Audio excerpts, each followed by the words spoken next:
I'm Lizzie. And I'm Brenda. And welcome back to Small Step Society. This is episode 9, a discussion on diversity, part 2. It's one small step for man, one giant leap for mankind. Before we begin this episode, we'd like to acknowledge the fact that there are many experiences that people witness and go through themselves.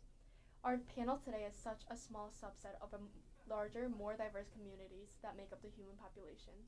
That being said, this episode isn't meant to be a source of general or objective information regarding everyone's or anyone's experiences with diversity. This panel is a tiny look into different perspectives from a variety of people that have come together as a community. We hope to foster a conversation with openness and maybe even put words to some of your experiences.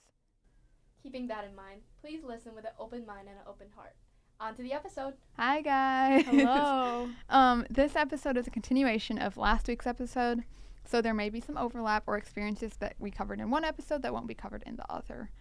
But this week we are welcoming back Daniel and welcoming Nathan to the Small Step Society. Yay! Of course, before we get into our discussion, let's do our weekly segment, Song of the Moment.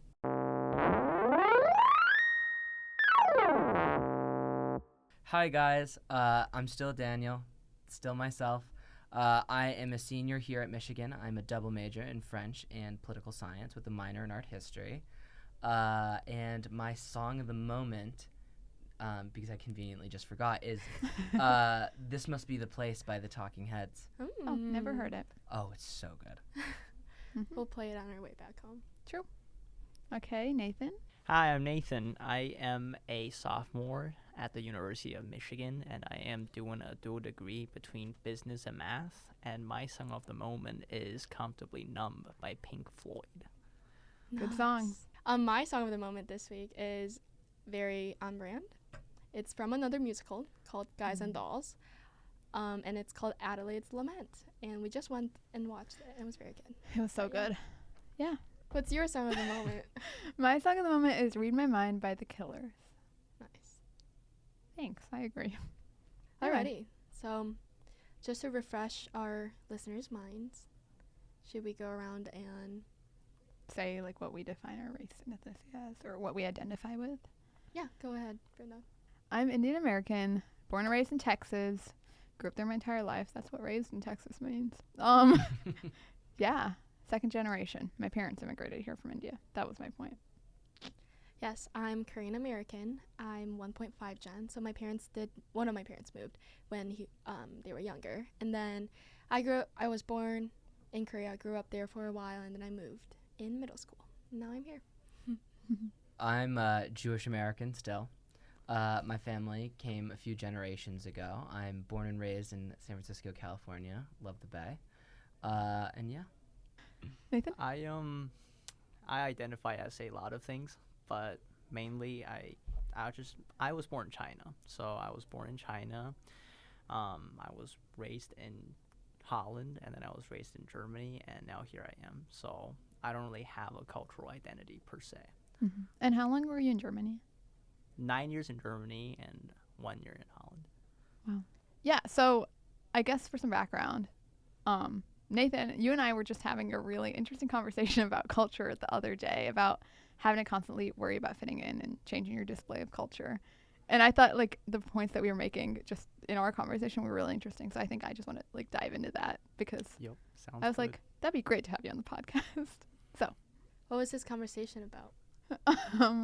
yeah, so I think it basically stemmed from us explaining to someone who, like, has a very American ancestry, like, grew up in America, like, many of his past generations were white American, you know, just typical. Not typical. That's what I meant. Like, just white American. And we were talking to him about how, like, even when you're not, like, even when someone's not displaying racism towards you directly, like, yeah, like, even if they're not, like, saying racist things to you directly, or they're not, like, I don't know, being racist towards you, or even, like, doing that in the form of microaggressions, you still feel that, like, sense of not belonging, and you feel that way, in the sense that you have to, like, I guess change the way that you're acting, and you're very mindful of the way you're acting. It's kind of like code switching that we talked about last time, but I guess we were talking more about how, like, no matter what, even if someone were to say I am not racist, I am like I come with peace, I fully respect you, like I feel like, at least for me, I would still feel that sense of like I don't belong here fully, like I need to be very mindful of what I'm doing. Yeah, just to add on to that a little bit. So we have another unnamed friend. He is the white American we're talking about. I think he is fifth or sixth generation. They're Michigan natives, and he grew up in Michigan his whole life, and it's really hard to explain to someone who's grown up in a single place in a small town his whole life about like the cultural sacrifices you have to make to your identity in order to not fit in. I would say the more appropriate word here is to assimilate into a culture. So to let others know that you belong in the community. That's not fitting in, that's becoming part of the community. So explaining that to him was practically impossible because, once again, you can't really understand it if you haven't experienced it. And yeah, it comes with a lot of sacrifices. It comes with a lot of giving up. You have to give up some of your identity for that to happen. Yeah. But yeah, I agree. And the part of your perspective that I found really interesting was when you were talking about how like you used to feel that way, but now because you've had so many experiences, I guess, like migrate or not migrating, well, like migrating somewhere, like immigrating or like becoming part of all these different cultures, it's almost like it's just normal to you and you don't really care about that part of it anymore. Like you're not affected the way I was. Yeah. It's more about like drawing a clear line and having like clear boundaries on what you're willing to give up and what you're like not willing to give up. So I haven't taken a single Mandarin lesson. So like I was born Mandarin. My family's very Chinese. I haven't taken a single Chinese lesson since I think the 5th grade, but I am native in Chinese in both speaking, listening, and writing and reading. That's part of my cultural identity that I'm not willing to give up, and I don't see like any circumstances or situations that will arise that will require me to give this part of my culture up. So other than that, I think practically everything else that defines me is free game. It's not like I'm willing to like I wouldn't say sacrifice, but like I'm willing to put other pieces of identity or culture onto like myself as like an individual to like become who I am. So yeah, just have to draw clear boundaries, I guess. That's interesting. Thanks. I guess so. I guess for all of us, do you feel that way no matter like what culture or like what cultural community you're, I guess, what's it called, interacting with? Because I know like right now we're talking specifically to like white Americans, but I mean like we're not the same race. It's like, do we feel that way? I guess is my question.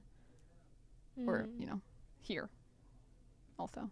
This was something I wrote in my Common App essay, so like I'm just gonna take it out of there, but I think it illustrates a point here. So it goes something like standing outside of the Chinese subway station from like the hometown where I grew up. I see like everyone looking exactly identical to me, but then they are not me, and I feel like not right at home. I feel like I'm in like a different place in a different world because I haven't been grown up in that place in so long. And then standing outside of like the Frankfurt subway station, I see like a bunch of white Germans. I'm saying like Turkish people. I'm saying like Middle Eastern people. I feel way more at home in like that environment, even though I don't look like them. So like I guess the point I'm trying to illustrate here is that code switching does exist, and like I would have to switch up my stuff or like my demeanor and how I act around people sometimes. But I think this notion of creating a code in the first place is something. It's like a defense mechanism created by like multicultural individuals. So how I found out that this was like a fluke or a defense mechanism, it's not real. I don't think it's real because I think once you get comfortable enough or once you get international enough, you can start, I wouldn't say breaking that code down, but you can start mixing the code up. So one example of this would be American football. I did not know anything about American football before, I think last year, before 2022. Now I'm a diehard Lions fan. I'm a diehard Michigan fan, like through the sign stealing allegations, and they're not real, man. They're not real. We're not gonna. I'm gonna be so mad if we get a postseason ban. But anyways, the point is, this was something new to me. I accepted it as a part of my culture. I rarely talk about American football. I rarely talk about how J.J. McCarthy could be a Heisman candidate in front of my very Chinese parents. But then I tried one time during, I think it was last year during Thanksgiving. I was like, the game is on. They're like, what's the game? Ohio State versus Michigan. I explained the rules to them, which is not too hard, the basics. And they accepted it. They looked at the game. They watched the game. And my mom called me. My mom was like, JJ just threw a dime. It was like 40 yards. And it was a touchdown. I don't And even it's know like, what that yeah, is. that's breaking down the culture barrier. That's switching up the code. So it's a defense mechanism. In my heart, I always thought like my parents would not be being like growing up in communist China their entire lives. Their sport was ping pong. It's not stereotypical. My dad, they love ping pong. It's like table tennis, ping pong, badminton. It's definitely not American football. But then they're pretty supportive of Michigan football now after I've introduced the game to them. So sometimes it's your misconception of what people like and what people don't like. You become too defensive because you care about your own self-image too much.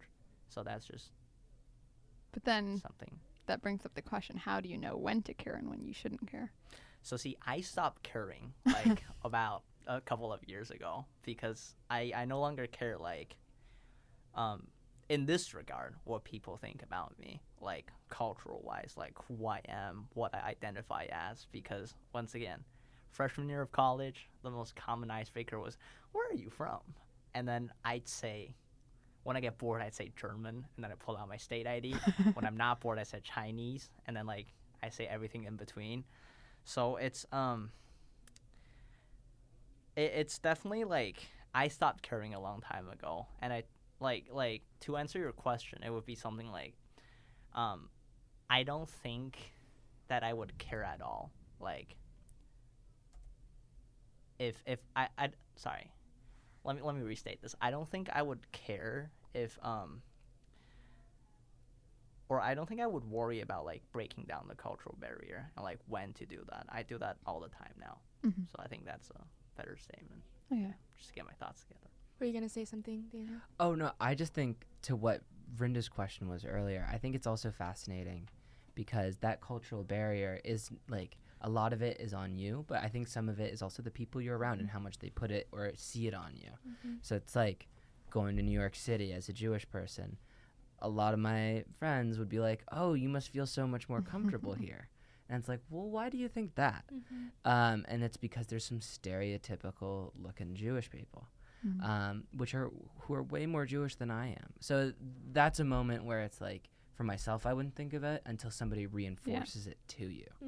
And then when that gets brought up, it's uncomfortable and it's weird. But at the same time, I mean, you can't control other people. How do you respond to it? I personally, I don't have a great response mechanism to it, and it's something I'm working on, which is that I'm like, I always say they're way more Jewish than I am. Like, my bubby would wish I'd eat kosher, and like make a joke out of it. Yeah. And that's like my self-defense mechanism. It's kind of playing it off and deflecting it, because it's awkward. It's awkward for somebody to point at a group and be like, oh, they look like that's what you're really like, right? Yeah. And it's like, no, you just really don't understand what any of that is. Yeah. So it's awkward, but it's at the same time, it's like they think it's more of a positive way. If it's like, oh no, like I understand you, I see you. I'm glad you finally get to experience your culture. Yeah, Like and that it's kind like of thing. you can finally be amongst a majority. And it's Yeah. like, well, not really. It's not like I'm pointing every single other white person out. I'm like, you must feel at home here. Yeah. People see a group of Orthodox Jews, and you're like, you must feel more comfortable with them. For me personally, I've never really done anything in Orthodox Judaism. Like I'm a Reform Jew. So it's like, I don't know, like the idea is that because there's some identity that's closer to yours than theirs, like you must feel comfortable with them. And that's not necessarily true. Yeah. And I think what Nathan was saying, which was really interesting about like the whole German example, like being in the German like metro and being able to like identify more. But people like put different, I don't know, put different spins on things and put external, like they immediately assume, and they from that assumption they make up characteristics, and that's where the stereotypes come in too. That's also really just funny that people do that because, like, you would think, you said that your family, there's been multiple generations in the U.S. Yeah. So you think, like, by now people would understand, like, hey, you're not just Jewish, you're Yeah. American, and maybe more so American. Well, and I think it's like it's funny because it's like, again, this is where like Judaism's kind of odd, or not Judaism, but like being a Jewish American, and especially being an Ashkenazi white Jewish American, because you can pass. Mm-hmm. So it's like there are so many more Jewish people than you would see normally, but the minute you see that one Orthodox Jewish person, that's what everybody thinks. Yeah. And then they just think that's like, oh, when you go home, you must change into those clothes, Mm-hmm. and it's kind of it's dumb. It's Mhm. dumb.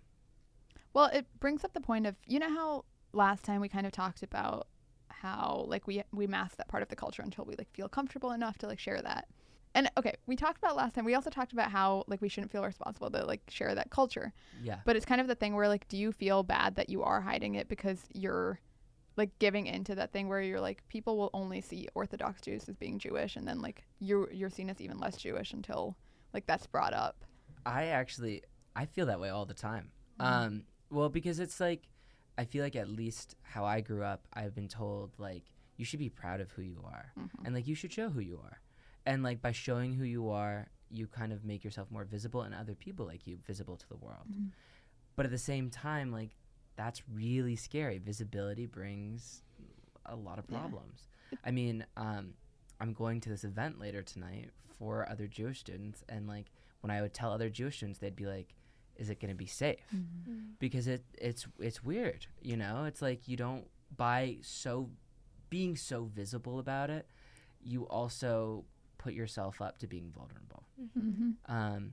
And like there are times where I'm like, I'd rather just, you know, put it down, like not think about it, be able to pass. There's other times where I'm just like, you know what? It would be really nice to be Yeah. Jewish in this moment, and I'm going to take that. It's almost like, how utilitarian do you want to get? Like, do you Yeah. want to benefit the entire Jewish population and like show everyone that like being Jewish is great? Like, it's Yeah. not just like that Orthodox Jew image, or like, do you want to protect yourself and like make sure that your people aren't going to like attack you? But then again, here we are all on the podcast. But I think that's where the code switching comes from, is like that's the defense mechanism, like Nathan had mentioned. Like that's where you're like, oh, like this is the moment where I'm like, oh, this Yeah. is not gonna be visible, and then that's where code switching happens. Well, so are you saying the default is hiding it, or are you saying the default is not hiding it? Like, which one are you more likely to do? Me, No, just like you, the general you. Because you're saying I that think like, it's different per person. Okay. Because my instinct is to hide it, Mhm. but I don't know if that's true for anyone else. I think it also just really changes like who you are and who you like, how you identify. I mean, being a white straight man, like it's easier to be able to just like put it to the side Mhm. and like hide it away and then bring it back. But at the same time, like for different identities, it's harder, and Mhm. like masking comes in different forms and different features. For me, it like, I hate to say it, but it like I could just not talk about it. yeah. But that's not a privilege. It's not even a privilege, but it's an ability that changes between Yeah. identities. I mean, for all me, over. like, I can't hide it. Mm. Like, you can look at me and know I'm not white. Crazy. But, like, even so, I mean, it brings us back to, like, the whole concept of, like, people calling others whitewashed. Like, even if you can't hide, like, the color of your skin, you can also hide, like, you know, maybe people think I'm a second generation Indian American. They won't know. Like, Mm. it's all relative. But I was thinking about this the other day, and so there was this girl in high school that I knew, and she, I think, was like a third or fourth generation Indian American. And like the differences there were so drastic. Just like I'm a second generation, she's like a fourth.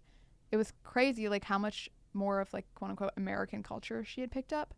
And it almost felt like made me feel like, oh, that's how I'm supposed to be acting if I want to feel like I fit in. Like that's what an American is supposed to act like if they're Indian American. I'm not doing it right. I need to act more like quote unquote American. Like I need to.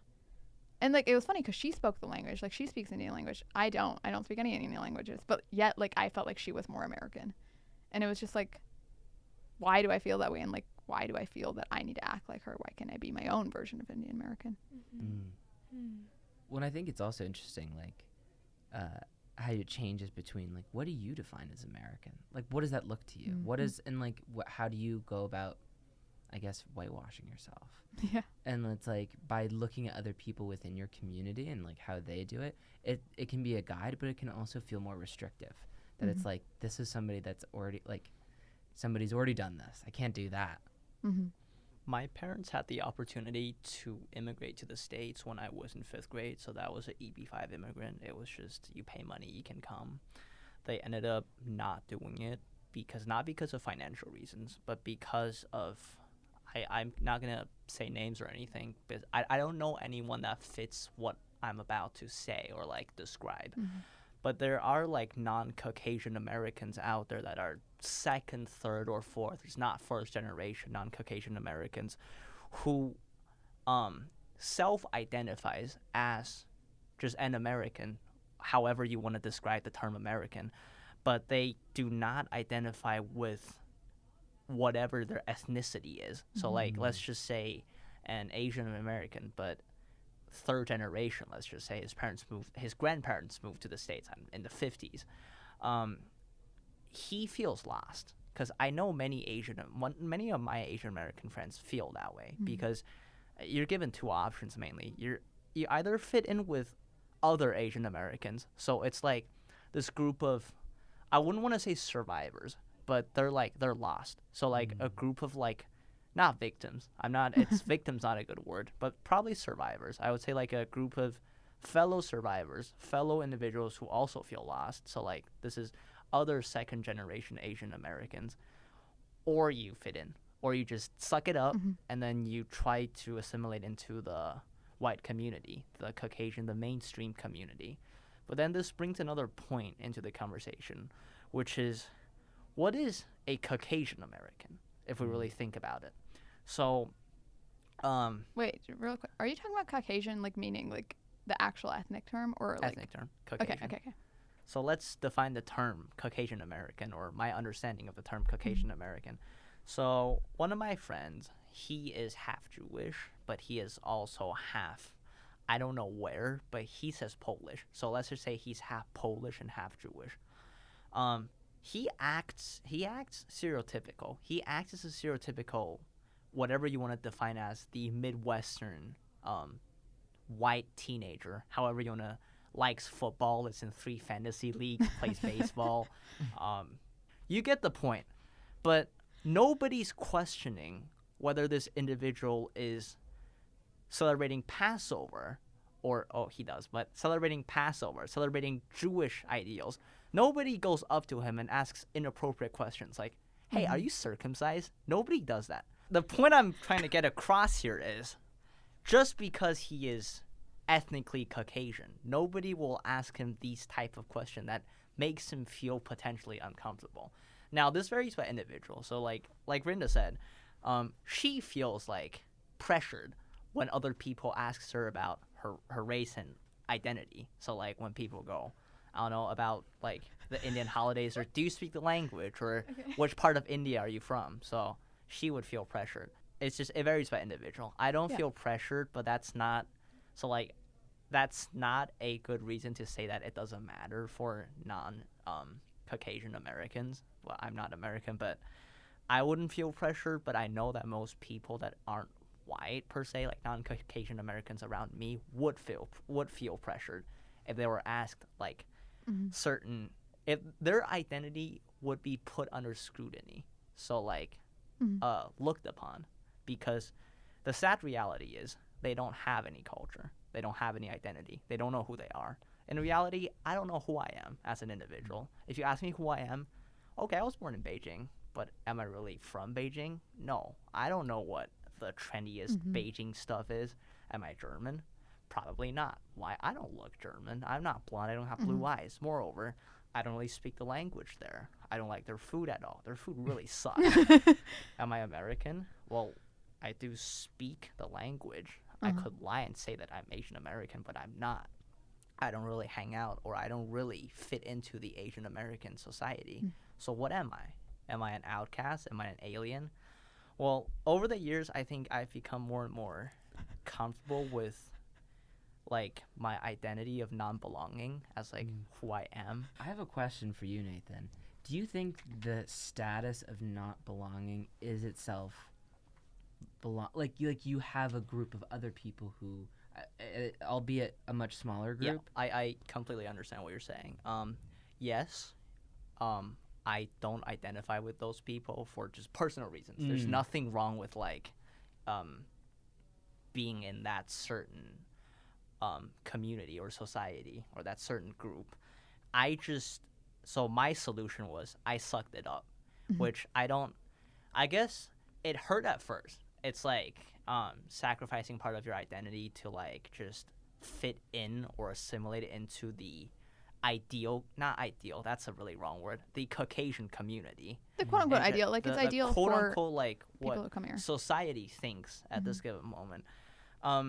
Like the song of the moment, I've grown comfortably numb. So like I don't feel as it doesn't hurt anymore. It's numb. It hurt at first, not anymore. I live with 7 other white guys. I don't feel that I don't fit in. I feel just like one of them. I understand their culture, their jokes, whatever. But at the end of the day, there's always like this small voice inside of me that says, "You're not white. You can't throw a football 50 yards. You haven't grown up watching football. You've never put a dock in before because we're in Michigan, so the Midwest. You've never done any of those things that like other Caucasian Americans in the Midwest have done. So you're not really one of them." But I chose to suck it up. So yeah, that's just. I know, and it's interesting because, well, I'd consider us friends. We spend time together. Sounds but, good. But Sure. like in my time knowing you, like I feel like to me you're more quote unquote American than I am in a lot of ways because I feel like you're just more able to just like get it. Like you just get being American. It's and I not don't. about getting it. It's more about like adapting or like by the term adapt isn't good. So I don't know how familiar you guys are with the story of Theseus's ship. So like if a ship if you modify a thing over and over again, so let's just say you take the flag off of the ship and put another flag on it. Is that still the same ship? Sure, it's the same ship with a different flag. You take I don't know, you paint the ship a different color, another modification. Sure, it's a ship with a different flag and a different color. But over time, as you just keep modifying and keep adapting the ship, it becomes a completely different ship. And that describes me. I made so many of these adjustments. So like I learned how to speak German. I really got into football. So I really got into soccer, as you Americans like to call it. I'm a diehard Dortmund and Eintracht fan. When I came here, I really got into football. I really got into rock music. So those are all very stereotypical, the all-American ideal of like what American is. But at the end of the day, I wouldn't say like I get more of those things. It's just I adapt to more of those things, and I know how to act and behave in a certain way that gives off the perception to Caucasian Americans that, whoa, this guy knows what he's doing. Do I really know what I'm doing? Probably not. So, yeah. Doesn't Caucasian encompass like Hispanic Americans? Yeah, Or am I it just making that does. It's a wrong word.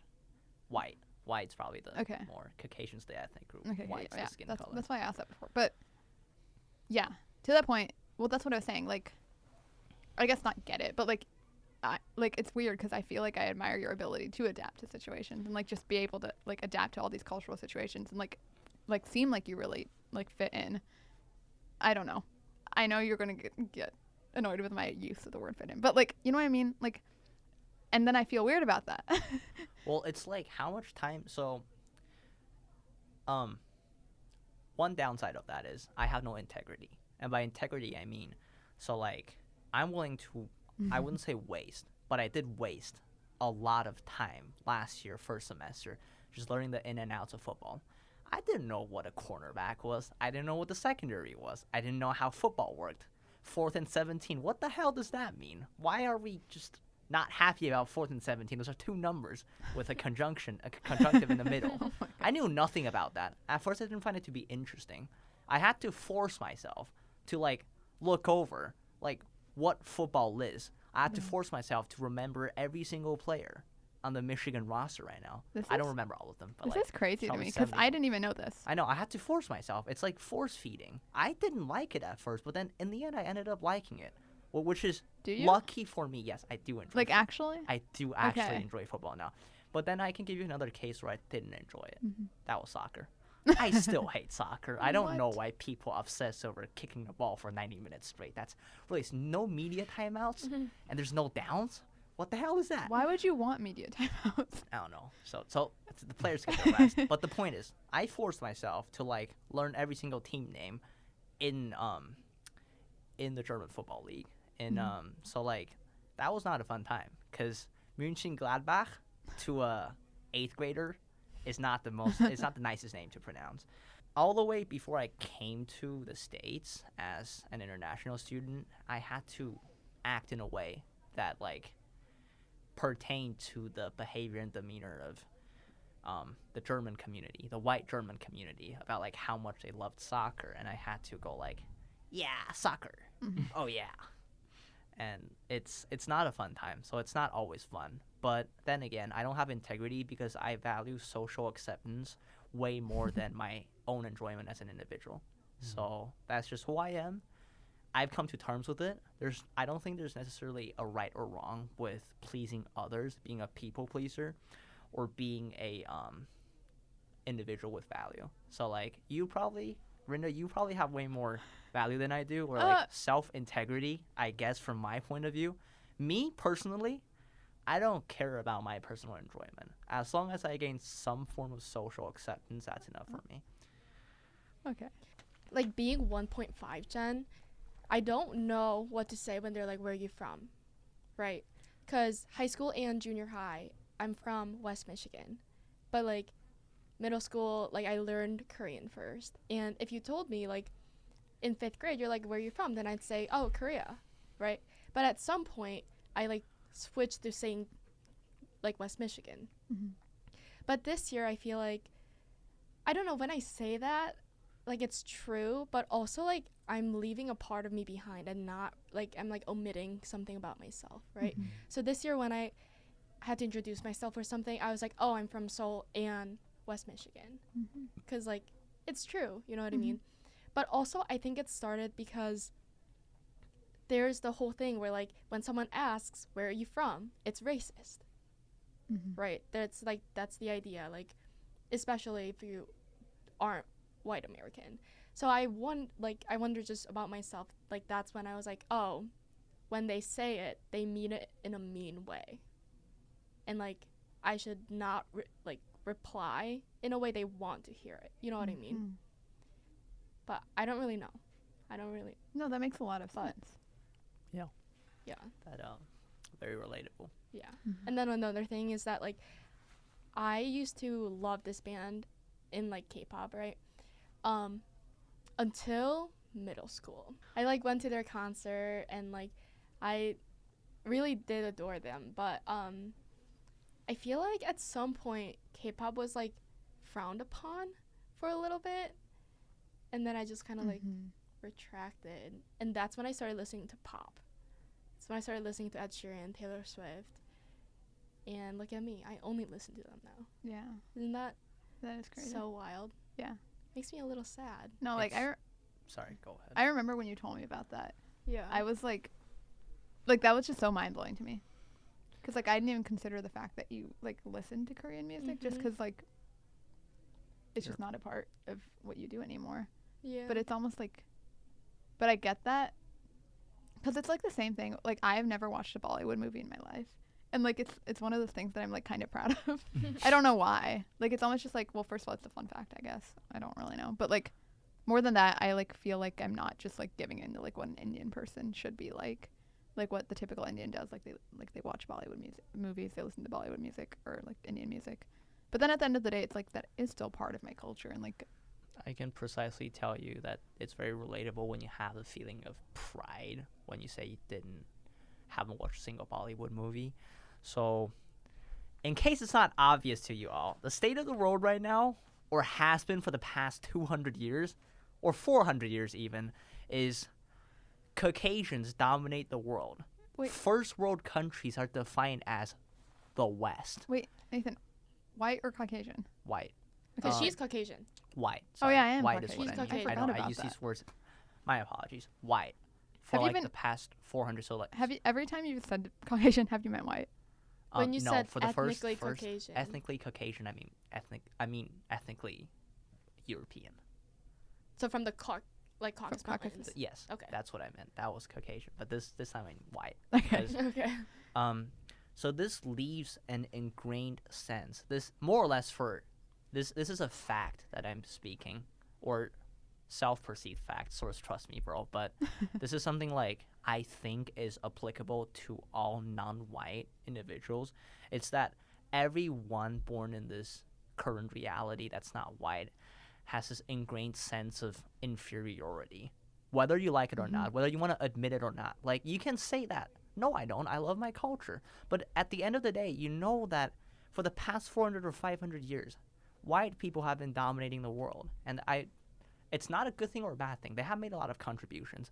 Like 90% of the contributions made in STEM, in the arts, in the music that are known to people, that are known, that are published, that are widely known to people, are from white people. Okay, but two things with that, except I don't remember the first one. So the second one was that, like, yeah, but it's because they have so much power because they are white. That's why they're all widely published and they Yeah, get all the so- fame. Yes. So we have a tendency, or at least I do, and I think that's more or less true for every non-white individual. We have a tendency to look up to white people, not because of their skin color, but because of what they have accomplished for whatever reason. Because of this, one phenomenon that I have discovered, it's an unfortunate discovery, is that we act hostile to people that are our skin color, our ethnicity, our race, our nationality, more so than white people, than people not our ethnicity. And this is true for me. I'm not, I wouldn't say I'm an ethically good person in a sense, because whenever I see an Asian transfer student that doesn't fit into the white community as well as I do, my first thought is I feel an immediate looming sense of superiority over them, because screw you, I speak the language better than you. You have a Chinese accent. You don't have a German green card. So this is like, No, and these are my first thoughts. Like that's just, it's horrible. But I'm admitting this is ethnically wrong. I see my relatives who are like, the Chinese counterpart of like living in a small town, never been outside of that town. Oh my goodness. My first thought is, do I feel a sense of superiority? I've been to so many other places, so many more. I've seen so much more than you have. And I speak 1.5 more languages than you. And I'm just so much superior than you in any sense imagined. That's my first like thought. It's a horrible thought. But unfortunately it's true. But wait, no, not true. Like Whoa. not like true as in like it's Like, correct, it's true as that in, you do it's that, yeah. true that I do that. Sorry, just to clarify. And what is true, however, about these thoughts is that I am more white than them. I know, like, I have more white ideals. I am more like what society thinks is ideal. So I exhibit more white characteristics. They exhibit less white characteristics. well, when you're using that word, that's like really what gets me is like, even though we like talk about how, oh, like white people are seen as like the ideal American and like, but we keep using those words interchangeably, you know what I mean? And it's like, but I'm not trying to be white. I'm just trying to be American.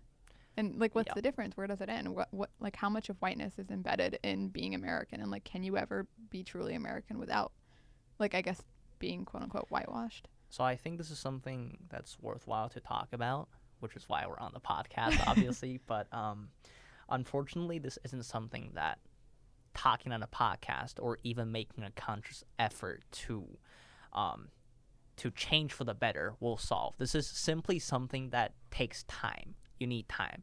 So when the white Europeans first took over America, over like the Native Americans, they were probably seen as outsiders as well. It took them what? Since like the 18th century, it took them 200 years to cement their place as the dominant race or ethnicity in America. So like it's definitely more. Would you agree that it's more recent that like Asians, Indians, like Southeast, whatever Asians, whatever Africans, whatever South Americans, whatever anyone that's not white, we've been here far less than what the white people have been. So it's something that takes time. So like this brings another point into the conversation, which is if you can't do something about this. So obviously, we've been talking about like how it's been a white dominated world for like the past 5 centuries or something like that, and it's not going to be something that is going to change for the better in my foreseeable future. So maybe when I die, maybe in 100 years, maybe in 80 years, it will be for the better. I will be long gone by then. So what's the solution then? What can you do about it? Nothing. You either suck it up or you change your mindset about it. So one thing that my parents have always drilled deep into my like bones is that I have to work a lot harder than my white counterparts. So when I was small, it's like, stop playing with your German friends. Get home and start doing homework. But Mom, it's 4:30. They can play till 6:30. Okay, why? There's no becauses. There's no buts. It's because you have. This was the response they gave me. The first time I heard it, I think it was in like 2nd grade. I was shocked. It was, your skin color is yellow. You have yellow skin. But this is the reality. This wasn't a very nice thing to break to a 2nd grader, but it's the harsh truth. They have white skin. I have yellow skin. I have to work a lot harder. So you either suck it up or you change your mindset. So I've come to terms with myself and the world around me and the world that I live in, that if I want to succeed in a white-dominated society, which I made a conscious choice. My parents made a conscious choice to send me to the white-dominant world. And I'm making a conscious choice right now to fit into the white community. So my brother, I did it by myself. So I've come to the terms that I either be in a system that's not fair and play by its rules, or I can just suck it up and leave. Those are the only 2 options in the foreseeable future. Okay, then let me ask you a question. Why are you spending your time today with us on the podcast talking about it? You invited me, first of all. Second of all, I just think it's something worth talking about. But why? Because I think it's something worth talking about. I don't feel that it's it's unfair. I feel angry about it at times. I feel that it's not fair that I have to work so much harder to, especially with the major that I'm in. So obviously I'm not in a very typical Asian American major, business. Okay, math is, but once again, that's okay. That's something else. Like business isn't very Asian American. Okay, sure, like very whitewashed Asian Americans, like frat boys, sorority girls. You see them in Ross all the time. Sorry to have offensive to anyone, but that's just what I've been observing. You rarely see Asian international students in Ross, and that's a fact because I know for a fact because I've looked at their admissions files. You rarely see any Asian international students because that's just not a major that people will pursue. Why? Because it's one of the most heavily discriminated industries in the world where white people dominate. I've done an internship over this past summer by looking at the highest paid managing partners and the senior partners and the partners who will eventually become partners at major business firms. Out of 455 people, 454 are white. The rest is Asian, and this is in crazy. America. Yeah. So this is just something that you have to suck it up. And Well, this is sorry. No, Let go. me- okay. My true passion, sure, it could be business. What I really wanted to do this whole time is law. I wanted to be a pre-law major. I can't because I've come to terms with the fact that it's near impossible for someone with yellow skin to just climb the corporate ladder in the law industry because that's just how it's looked upon. Look at Kirkland and Ellis. Look at Latham and Watkins. Look at Fager Drinker. Look at all the top 100 law firms. Tell me how many Asian partners, just junior partners, how many there are. You'll see like associates, 60-year-old Asian American associates working in the law industry as East Asians. You'll see that. That's a fact. That's because that's just how it is. So either what? You suck it up and you don't go into the industry, or you're content with the fact that you go into the industry and you might be an associate for, I don't know, 50 years of your life. While, I don't know, John, who just graduated from a T14 law school, but he's white, he'll get promoted to a partner in 3 years. If you come to terms with that, then sure, you can pursue what you like. I haven't come to terms with that, so I have. sucked it up. Yeah. Well, that's what we were kind of talking about last time.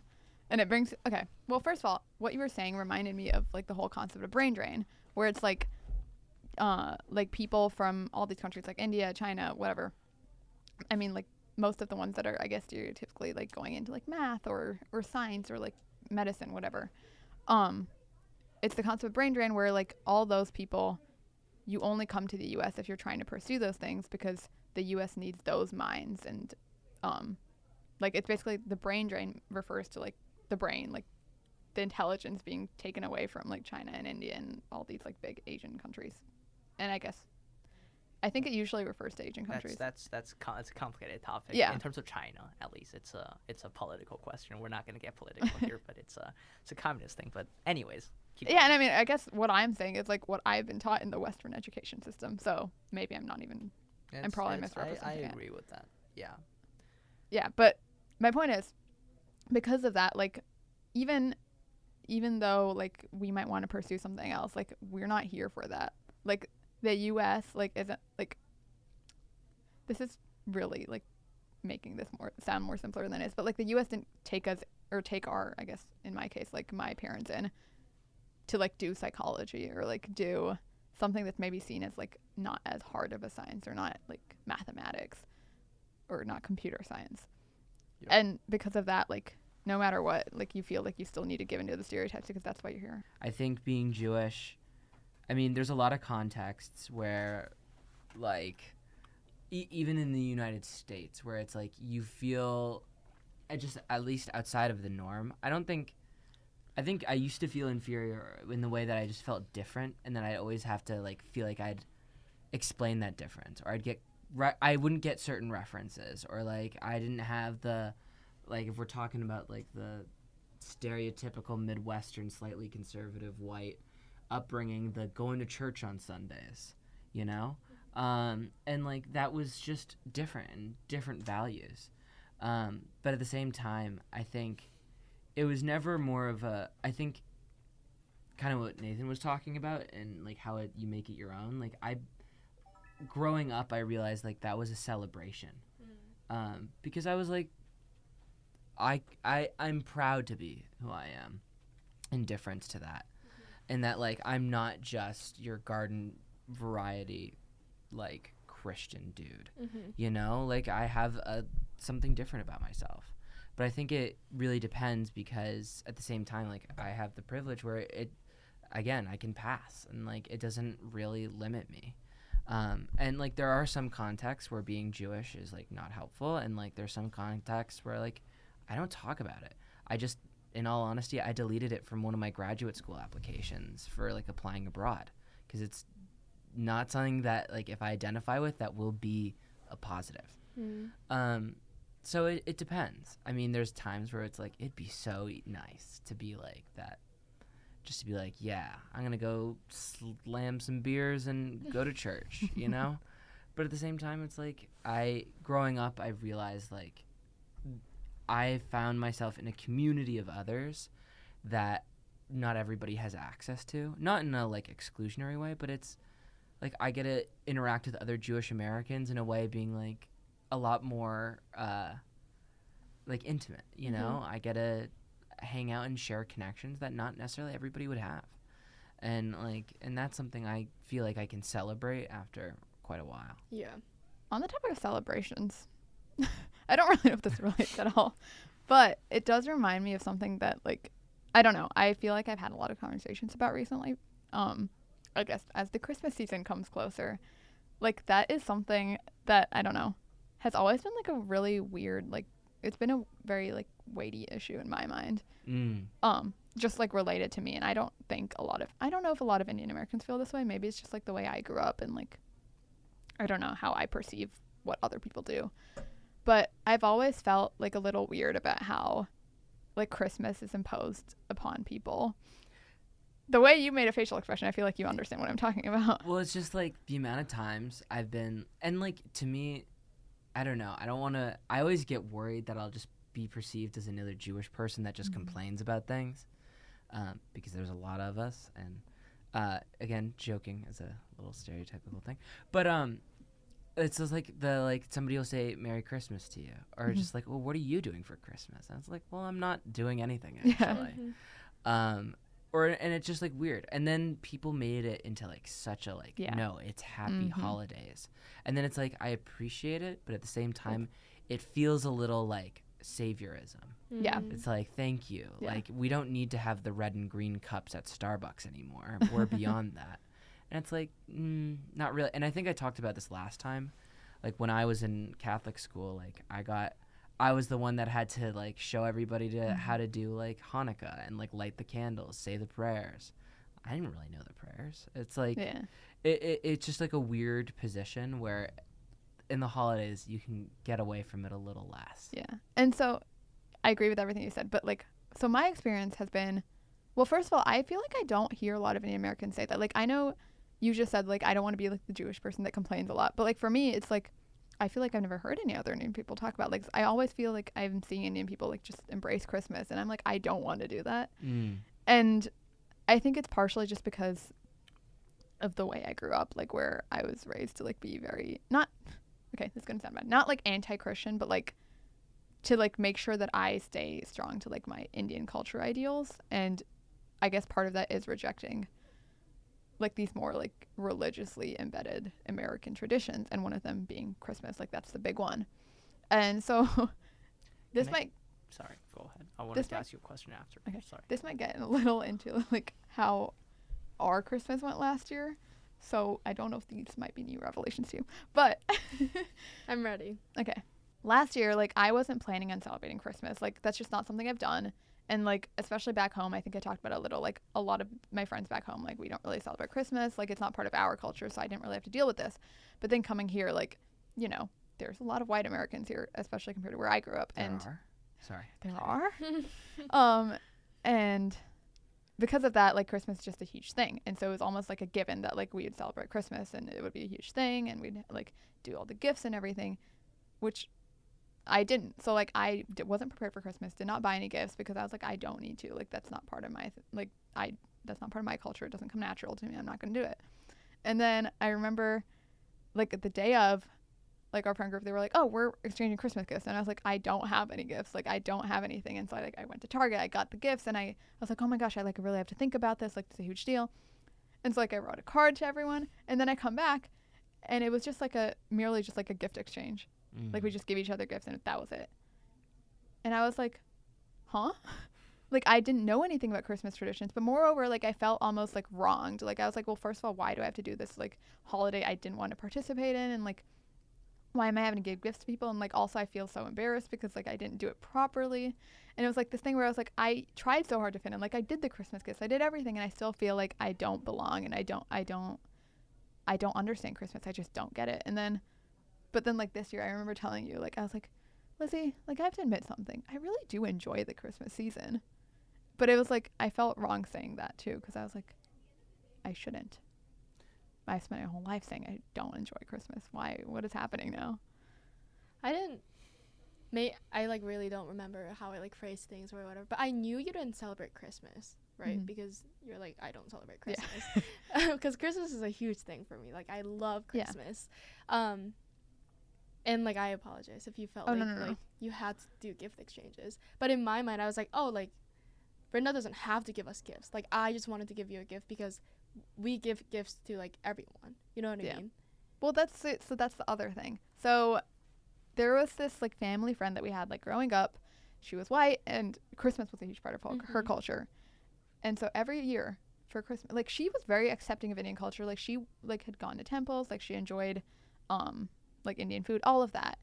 And she enjoyed all of that. But like at the end of the day, like every single year we do a Christmas gift exchange. And like she'd be like you guys don't have to get me gifts. Like I'll just do it. But it's also like, but you know, there's a like you feel that sense of obligation where you're like I have to participate in this. And like, yeah, do I want to be part of like? And it's almost like, well, how much do I have to like give into the FOMO and like just do the gift exchange and like deal with that, but then also like feel like I don't really know what I'm doing and this is not really what I believe in. Mm-hmm.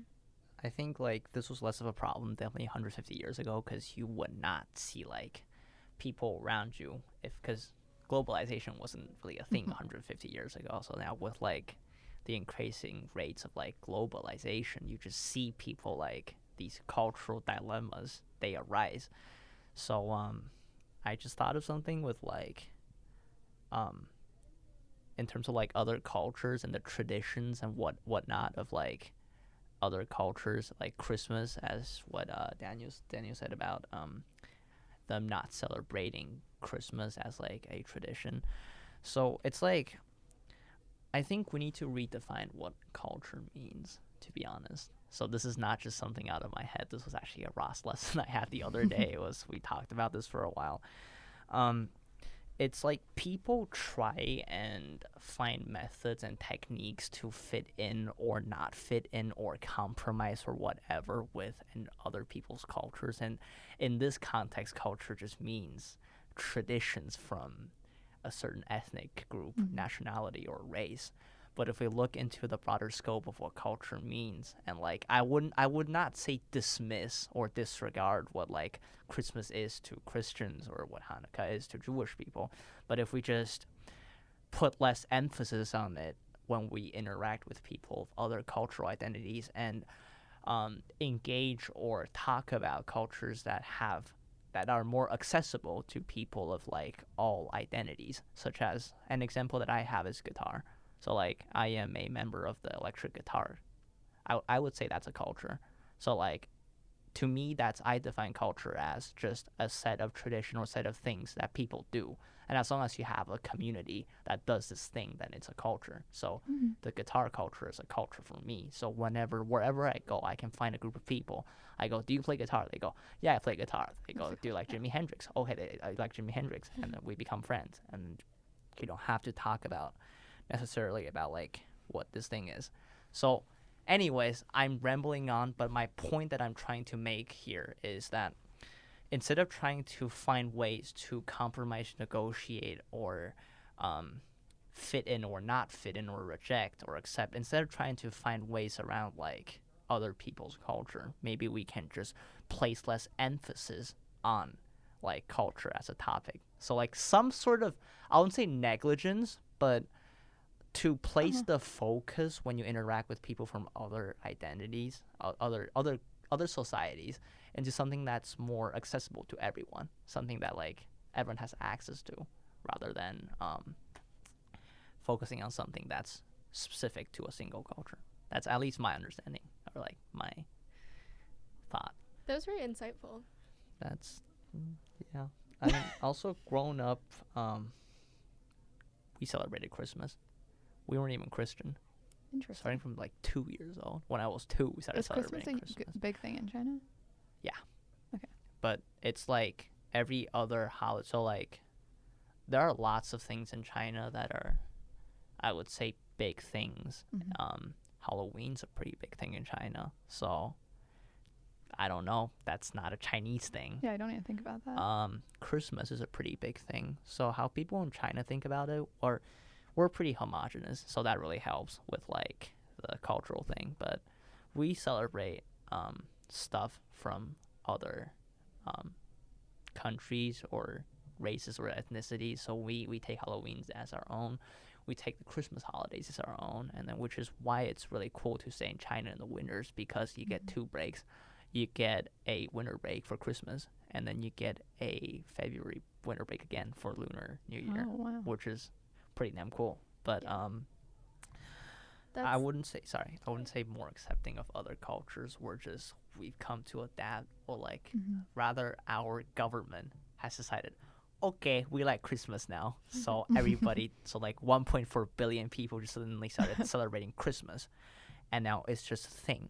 This is not a problem in China because 98% of Chinese population are East Asian by ethnicity, and you can't say that 98% of citizens in the United States of America are a single ethnic group, so that it clashes. Well, yeah, that's what I was going to say before.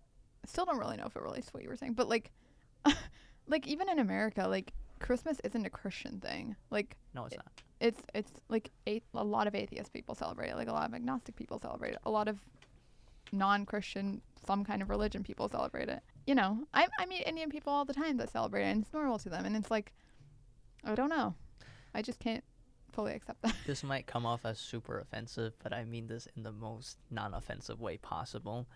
I would say this is not, once again, not directed at you, but this is a way of coping that you don't have your own cultural identity, so you scrutinize everything that every other identity does, every other culture does.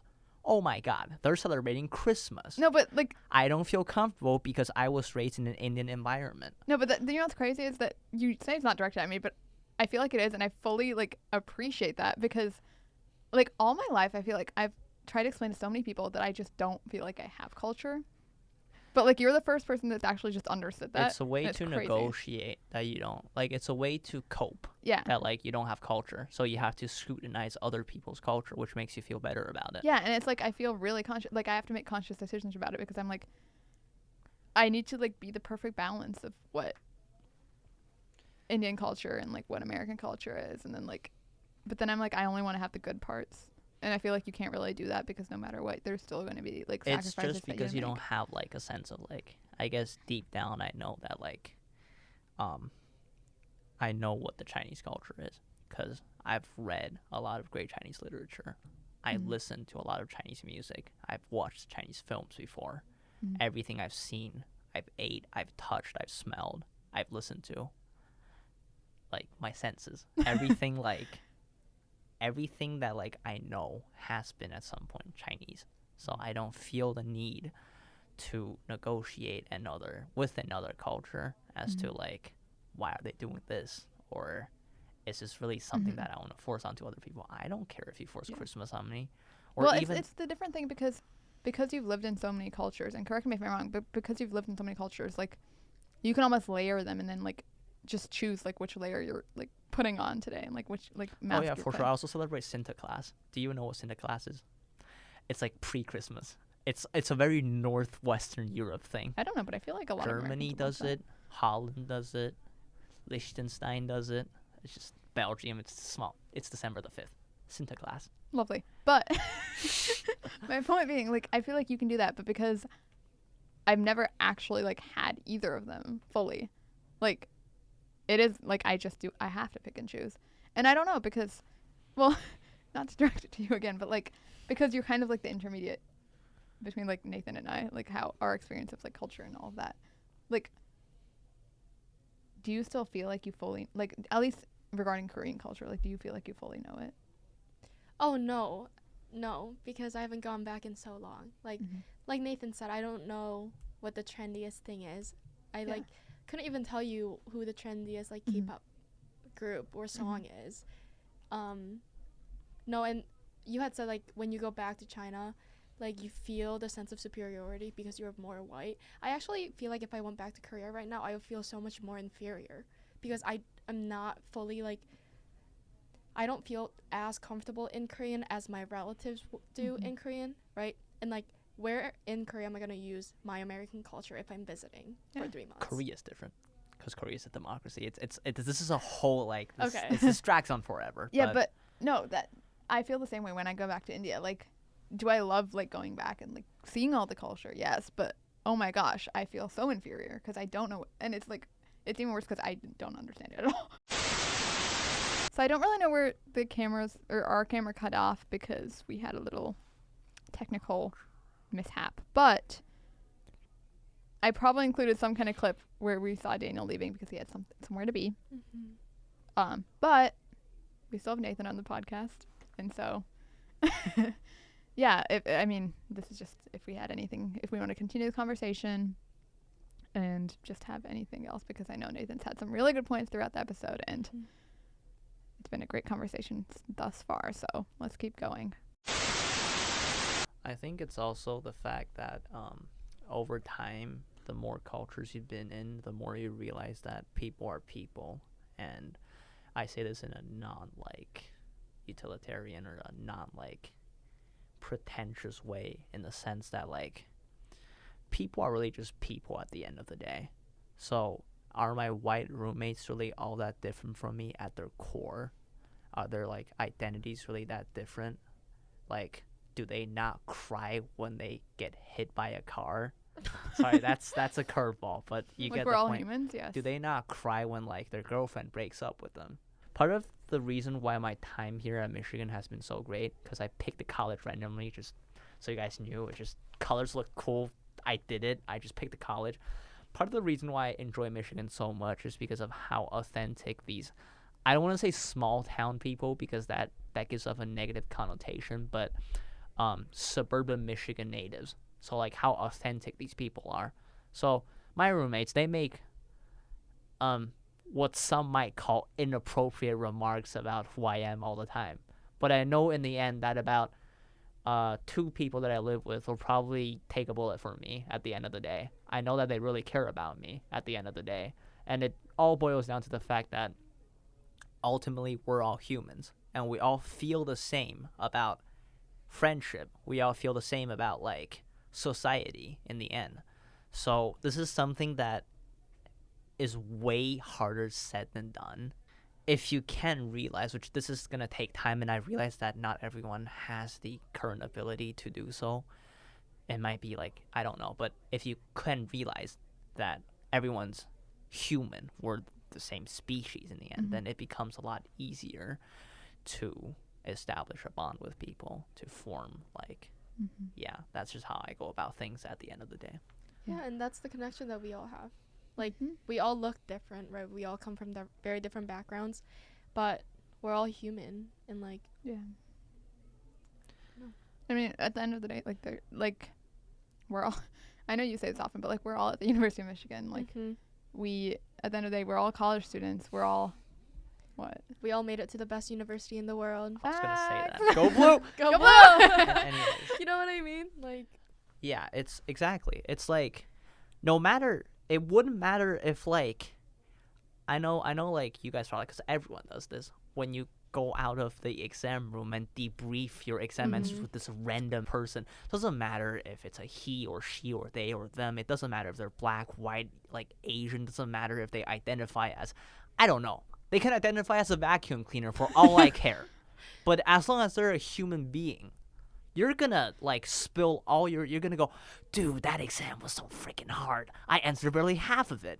I know you guys me probably this morning. I know, like that's a universal human thing. Yeah. When Michigan wins over Ohio State football in November, if I pray, fingers crossed, Knock on wood. I knock think this on- might, knock on when, wood, that we don't. Okay, but like you'll feel happy in a sense because we're all in the Michigan community. There's a culture, Yeah. like the Wolverine culture. Like no matter what you are, you can just see someone on the street and you go like, "We just beat Ohio State for the 3rd year in a row," and they'll feel happy. That's bonding, and at the end of the day, I know that this bond that we establish with, like through this method or this medium, might not be as secure as like, I don't know, like with someone that you really share the same culture with. But it's a place to start, and we need a place to start. Yeah, and So- especially when you feel like you don't have a culture, like a racial culture that you belong to, like at the end of the day, you still have that different culture, like that community that's Yep. not like just based on Yeah, color this of is skin what or I anything. mean by like that guitar thing, which is pretty Yeah. obscure and cryptic. But the point that I was trying to get across was precisely this, Yeah. like basic human emotions. So, yeah. That was beautiful. My grandparents were like small town Chinese individuals from like southern China. So Chinese Southerners, they like migrated or immigrated to Beijing, and then my parents immigrated to Germany, and then Holland, and then Germany, and then eventually the States. We're trying right now. We made a conscious choice. It's a generational effort for me to assimilate into the white community. Now you might say that is messed up in every sort of way possible, but to us, that's chasing the American dream. Mm-hmm. That's what I feel at the end of the day. That's my goal. So to not answer your question, or to sum it up from my perspective, it's that I have no sense of, I don't feel particularly comfortable or uncomfortable in any cultural group as of this point in my life. I know very well that at the end of the day, that like, no matter what community or what culture I'm thrown into, I will probably I will probably assimilate into that culture one way or another. And I will feel comfortable with it because that is life. Is there anything else that you'd like to say? No, not in this episode or any episode. You want to be No. I think we should just keep like having like a bridge. I think we should just do a whole podcast about this, honestly. About racial discrimination? No, that's what I'm saying. That's what I was gonna say. Because there are so many like things you can talk about. I know, that's what I'm saying. Like, I don't feel like my want or need to talk about all these topics will ever be satiated because I don't know. There's just so much, and I feel like we don't talk about it in regular life. Like, I've learned so much about Nathan, and I spend quite a bit of time with him. I like having these conversations. It keeps my mind alive, and I like hearing more about it. And I also feel like it helps me reframe my attitude because I feel like my attitude is always like, I don't belong. I need to belong. But it's nice to know that it's not like that clear cut, and there's ways of like quote unquote belonging without giving yourself up or like feeling like you're always trying really hard to fit in. But I just feel like as we do these episodes, I really take the time to like think about it, and then I learn more about myself. Yeah. Like if you ask me, I don't know, last semester about what we had talked about, I don't know if I could have said anything. Yeah. I mean, even now, like, I don't know what I'm saying, but yeah. And I mean, it's always funny because I'll be like editing the episodes and like watching it back and thinking, I just thought of like this whole nother thing that I could talk about, and it's so interesting. I want to talk about it, and I can't. But I mean, I guess I could in real life. But like, you know, the episode's a great, I guess, medium. Yeah, but don't take like, I'm like, say it in the camera, in the mic. I don't know what you. I am a outlier in this conversation. I am literally built different in a bad way.